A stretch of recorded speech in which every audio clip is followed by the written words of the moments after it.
নমস্কার বন্ধুরা, আমার ইচ্ছেগুলোতে স্বাগত জানাই। এখন আমি পড়ে শোনাব কথা সাহিত্যিক শ্রী শরৎচন্দ্র চট্টোপাধ্যায়ের লেখা উপন্যাস অরক্ষণীয়ার শেষ পর্ব। কাল খবর দিবার অর্থ যে কি তাহা সবাই বুঝিল। জ্যাঠাইমা চেঁচাইয়া গালি পাড়িয়া চক্ষের পলকে সমস্ত পাড়াটা মাথায় তুলিয়া ফেলিলেন। মেজ বউয়ের অবস্থা ভালো নয়, অনর্থ আশঙ্কা করিয়া পাশের বাড়ির 2-4 জন ছুটিয়া আসিয়া পড়িল এবং ঠিক সময়েই অকস্মাৎ কোথা হইতে অতুল আসিয়া উপস্থিত হইল।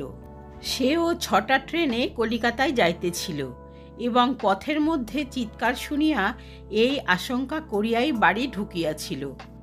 অতুলকে দেখিতে পাইয়া স্বর্ণের রোষ শতগুণ এবং ক্ষোভ সহস্রগুণ হইয়া উঠিল। শীর্ণ সংকুচিত ভয়ে মৃতকল্প দুর্ভাগা মেয়েটার ঘাটটা জোর করিয়া অতুলের মুখের উপর তুলিয়া গর্জিয়া উঠিলেন, দেখ অতুল, একবার চেয়ে দেখ। হতবাগী শতেক্ষাকি বাঁদরির মুখখানা একবার তাকিয়ে দেখ। বাস্তবিক তাহার মুখের পানে চাহিলে হাসি সামলানো যায় না। তাহার ঠোঁটের রং গালে, গালের রং দাড়িতে। অন্ধকার কোণে সহস্তে টিপ পড়িতে গিয়া সেটা কপালের মাঝখানে লাগিয়াছে।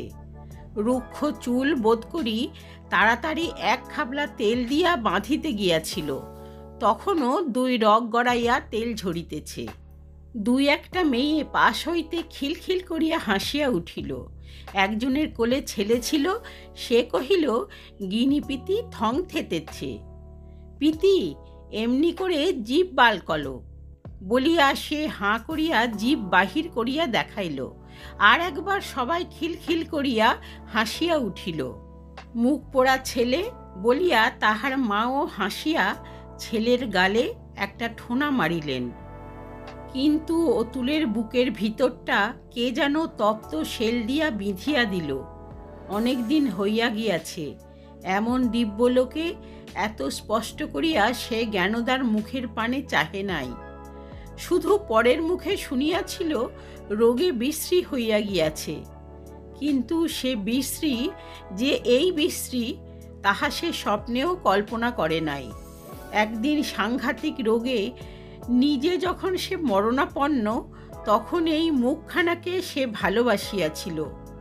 চোখের নেশা নয়, কৃতজ্ঞতার উচ্ছ্বাস নয়, অকপটে সমস্ত প্রাণ ঢালিয়াই ভালোবাসিয়াছিল। আজ অকস্মাৎ যখন চোখে পড়িল সেই মুখখানার উপরেই জম তাহার ডিক্রি জারি করিয়া শেষ নোটিশ আঁটিয়া দিয়া গিয়াছেন, তখন মুহূর্তের জন্য সে আত্মবিস্মৃত হইল। কি একটা বলিতে যাইতেছিল, কিন্তু স্বর্ণের উচ্চ কণ্ঠে তাহা চাপা পড়িয়া গেল। এ কি করলিলা? একটা ঘাটের মরা, তার মন ভুলুবার জন্য এই সংসেজে এলি, কিন্তু পারলি ভুলোতে? মুখে লাথি মেরে চলে গেল যে। কে একজন প্রশ্ন করিল, কে এমন ভূত সাজিয়ে দিলে বড় বউ? বুড়োর পছন্দ হলো না বুঝি? স্বর্ণ তাহার প্রতি চাহিয়া তর্জন করিয়া কহিলেন, নিজে সেজেছেন, আবার কে সাজাবে?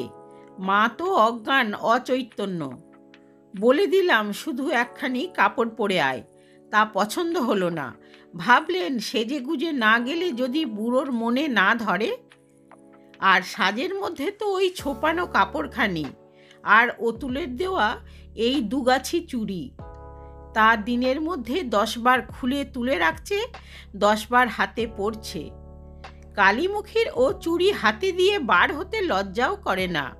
বেরো সম্মুখ হতে, দূর হয়ে যা। বেহায়া মেয়েটার এই নির্লজ্জ চরিত্রের সবাই সমালোচনা করিয়া ছি ছি করিয়া চলিয়া গেল। শুধু যাহার কাছে কিছুই অজ্ঞাত থাকে না, সেই অন্তর্যামীর চোখ দিয়া হয়তোবা 1 ফোঁটা জল গড়াইয়া পড়িল। তিনিই শুধু জানিলেন যে মেয়েটা আজন্ম কাল লজ্জায় কখনো মুখ তুলিয়া কথা কহিতেই পারিত না, সে কেমন করিয়া আজ সকল লজ্জায় পদাঘাত করিয়া নিজের এই স্বাস্থ্য শ্রীহীন দেহটাকে স্বহস্তে সাজাইয়া আনিয়া ওই অতি বৃদ্ধটার পদেই ঠকাইয়া বিক্রি করিতে গিয়াছিল। কিন্তু বিক্রি হইল না, ফাঁকি ধরা পড়িল। আজ তাই সবাই ছি ছি করিয়া ধিক্কার দিয়ে গেল, কেহই ক্ষমা করিল না। কিন্তু অন্তরে বসিয়া যিনি সর্বকালের সর্বলোকের বিচারক, তিনি হয়তো দুর্ভাগা বালিকার এই অপরাধের ভার আপনার শ্রীহস্তেই গ্রহণ করিলেন। জ্ঞানদা উঠিয়া দাঁড়াইল। কখনো সে পরে সম্মুখে কাঁদে নাই, কিন্তু আজ অতুলের সম্মুখে তাহার চোখ দিয়া জল পড়িতে লাগিল, অথচ একটা কথারও কৈফিয়ত দিল না, কাহারও পানে চাহিয়া দেখিল না, নীরবে চোখ মুছিতে মুছিতে চলিয়া গেল। কলিকাতা যাইবার আর গাড়ি ছিল না বলিয়া অতুল সন্ধ্যার সময় বাড়ি ফিরিয়া গেল। পথে সব কথা ছাপাইয়া ছোট মাসির সেই শেষ কথাটাই বারংবার মনে পড়িতে লাগিল। সেদিন বাপের বাড়ি যাইবার সময় অতুলকে নিভৃতে ডাকিয়া বলিয়াছিলেন, অতুল, হীরা ফেলে যে কাঁচ আঁচলে বাঁধে তার মনস্তাপের আর অবধি থাকে না বাবা। সেদিন কথাটা ভালো বুঝিতে পারে নাই, কিন্তু আজ তাহার যেন নিঃসংশয়ে মনে হইল কথাটা তাহাকেই লক্ষ্য করিয়া বলা হইয়াছিল। লজ্জাহীনা বলিয়া যাহাকে আজ সবাই লাঞ্ছনা করিয়া বিদায় দিল, তাহারই লজ্জা শরমের সীমারেখাটা যে কোনখানে, আজ সে কথাও তাহার স্মরণ হইল। তখনও ভোর হয় নাই, অনাথ ডাকিতে আসিলেন, মেজবউকে দাহ করিতে হইবে। চলুন যাই বলিয়া অতুল বাহির হইয়া পড়িল। গিয়া দেখিল ১.৫ বৎসর পূর্বে তুলসীমূলে পিতার পা দুটি কোলে করিয়া যেমন বসিয়াছিল, আজও তেমনি নিঃশব্দে মায়ের পদ দুটি কোলে করিয়া জ্ঞানদা বসিয়া আছে। শুধু একটিবার ছাড়া জীবনে কেহ কখনো তাহাকে চঞ্চল হইতে দেখে নাই। সেই যখন সে অতুলেরই পায়ের উপর পড়িয়া মাথা খুঁড়িয়াছিল। সুতরাং তাহার এই নিবিড় নীরবতায় কেহ কিছুই মনে করিল না, সেদিকে কাহারও দৃষ্টি ছিল না। সৎকারের উদ্যোগ আয়োজনেই পাড়ার লোক ব্যস্ত। যথাসময়ে তাহারা মৃতদেহ লইয়া শ্মশানে যাত্রা করিল। সকলের পিছনে জ্ঞানদাও গেল। দুঃখীর মেয়ে বলিয়া পাড়ার কোনো মেয়েই তাহার সঙ্গে গেল না, যাবার কথাও কাহারও মনে হইল না। বর্ষায় ভরা গঙ্গা শ্মশানের ঠিক নিচে দিয়াই খরবেগে বহিতেছিল। মায়ের শেষ কাজ মেয়ে নীরবে সাঙ্গ করিল। চিতা যখন ধুধু করিয়া জ্বলিয়া উঠিল, তখন সে পুরুষের ভিড় হইতে সরিয়া নিচে নামিয়া একেবারে জলের ধারে গিয়া বসিল। কেহই নিষেধ করিল না, কারণ নিষেধ করিবার কিছু ছিল না। বরঞ্চ এই গভীর শোকের দৃশ্যটাকে চোখের আড়াল করিতেই সে যে নামিয়া গেল, তাহা নিশ্চয় অনুভব করিয়া মুহূর্তের সমবেদনায় অনেকেই আহা বলিয়া নিঃশ্বাস ফেলিল। এই চিরদিন শান্ত পরম সহিষ্ণু মেয়েটি উৎকট কিছু যে করিয়া বসিতে পারে, সে ভয় কাহারও ছিল না, অতুলেরও না। তথাপি তাহাকে খরস্রোতের একান্ত সন্নিকটে গিয়া বসিতে দেখিয়া তাহার বুকের ভিতরটায় কেমন একরকম করিয়া উঠিল। একবার ভাবিল নিষেধ করে, একবার ভাবিল কাছে গিয়া দাঁড়ায়, কিন্তু লজ্জায় কুণ্ঠায় কোনোটাই করিতে পারিল না। অগ্নুত্তাপ বাঁচাইয়া সবাই গিয়া যেখানে বসিয়াছিল, অতুলও গিয়া সেখানে বসিল। সম্মুখে প্রজ্বলিত চিতার পানে চাহিয়া সহসা তাহার মনের মধ্যে সেই চিরদিনের পুরনো প্রশ্ন আবার নূতন করিয়া জাগিয়া উঠিল। কাল যে ছিল, আজ সে নাই। আজও যে ছিল, তাহারও ওই নশ্বর দেহটা ধীরে ধীরে ভস্মসাৎ হইতেছে, আর তাহাকে চেনাই যায় না।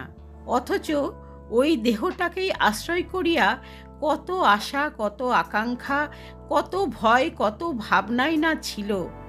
কোথায় গেল? এক নিমেষে কোথায় অন্তর্নিহিত হইল? তবে কি তার দাম? মরিতেই বা কতক্ষণ লাগে? সহসা তাহার নিজেরই বিগত জীবন চোখের উপর ভাসিয়া উঠিল। বছর তিনেক পূর্বে সেও তো মরিতে বসিয়াছিল, কিন্তু মরে নাই।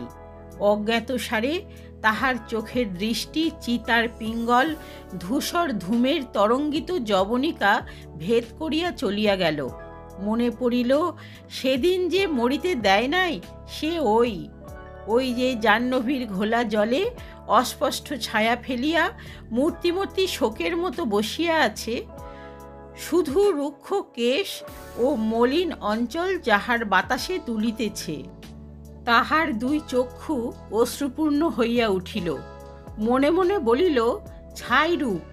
রূপেরই যদি এত দাম, তবে 3 বৎসর পূর্বে রূপের হাটে সে নিজেই তো দেউলিয়া হইয়া গিয়াছিল। সেদিন পরমাত্মীয়েরাও তো ঘৃণায় তাহার পানে চাহিতে পারে নাই।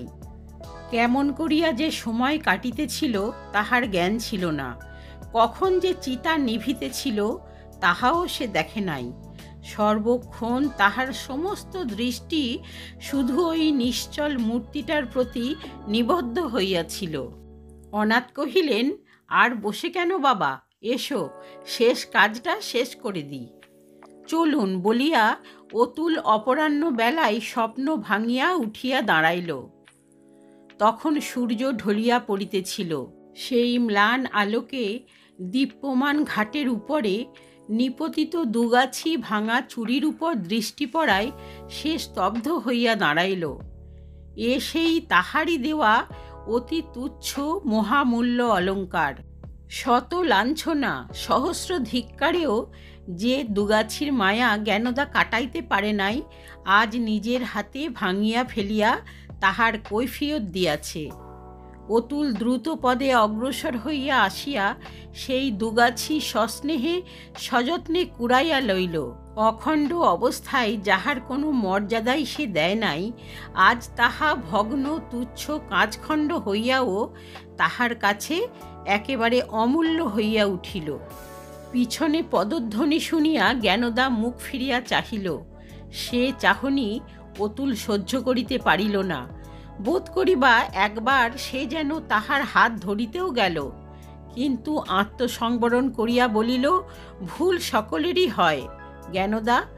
কিন্তু বলিয়া সে হাতের মুঠোটা মেলিয়া ধরিতেই সায়াহ্নের আরক্ত আভায় আর একবার সেই কাঁচখণ্ডগুলি ঝকঝক করিয়া জ্বলিয়া উঠিল।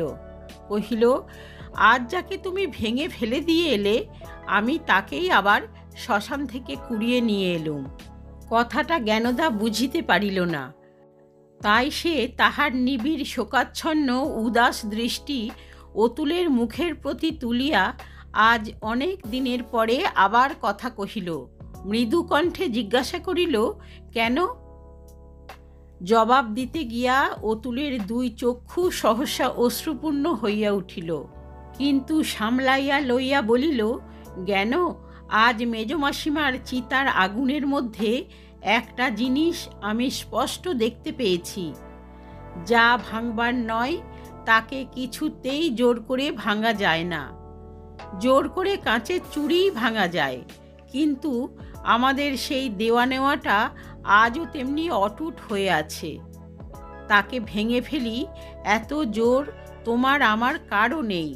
আমি যা পারিনি তুমিও তা পারবে না নিশ্চয় জানতে পেরেছি বলেই এই ভাঙা চুড়ি বুকে করে তুলে নিয়ে বাড়ি যাচ্ছি। জ্ঞানদা হতচেতনের মতো নির্নিমেষ চক্ষে চাহিয়া দাঁড়াইয়া রহিল। অতুল অকস্মাৎ দুই হাত বাড়াইয়া তাহার শীর্ণ ডান হাতখানি নিজের হাতের মধ্যে টানিয়া লইল, কিন্তু জ্ঞানদা তেমনি পাথরের মূর্তির মতো স্থির হইয়াই রহিল। অতুল ক্ষণকাল নিঃশব্দে থাকিয়া অশ্রুরুদ্ধ কণ্ঠে বলিয়া উঠিল, আমার সমস্ত পাপের গুরুদণ্ড আর যেই দিক জ্ঞান, তুমি দেবার চেষ্টা করো না। আমি যত অপরাধী করে থাকি না কেন, আমাকে তোমার ফিরে নিতেই হবে। আমাকে ত্যাগ করে শাস্তি দেবে এ সাধ্য তোমার কিছুতেই নেই। এতক্ষণে জ্ঞানদা মাথা হেঁট করিল, কিন্তু মুখ দিয়া তাহার কথা ফুটিল না।